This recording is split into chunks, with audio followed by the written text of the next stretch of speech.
The force of prayer, or, the founding of Bolton, a tradition by William Wordsworth. What is good for a bootless bene?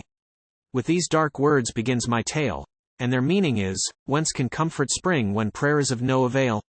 What is good for a bootless bene? The falconer to the lady said, and she made answer, endless sorrow. For she knew that her son was dead. She knew it by the falconer's words, and from the look of the falconer's eye, and from the love which was in her soul for her youthful Romilly. Young Romilly through Barden woods is ranging high and low, and holds a greyhound in a leash, to let slip upon buck or doe. The pair have reached that fearful chasm, how tempting to bestride.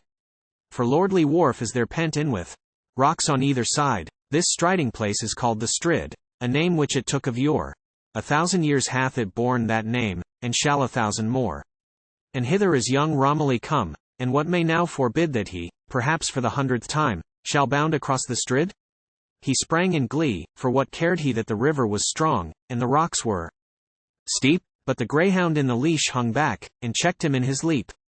The boy is in the arms of Wharf, and strangled by a merciless force, for nevermore was young Romilly seen till he rose a lifeless corse. Now there is stillness in the vale, and long, unspeaking, sorrow. Wharf shall be to pitying hearts a name more sad than Yarrow. If for a lover the lady wept, a solace she might borrow from death, and from the passion of death, old Wharf might heal her sorrow. She weeps not for the wedding day which was to be tomorrow. Her hope was a further looking hope, and hers is a mother's sorrow. He was a tree that stood alone, and proudly did its branches wave, and the root of this delightful tree was in her husband's grave. Long, long in darkness did she sit, and her first words were, let there be in Bolton, on the field of Wharf, a stately priory. The stately priory was reared, and Wharf, as he moved along, to matins joined a mournful voice, nor failed at evensong.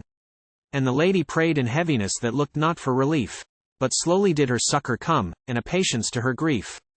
Oh, there is never sorrow of heart that shall lack a timely end, if but to God we turn, and ask of him to be our friend.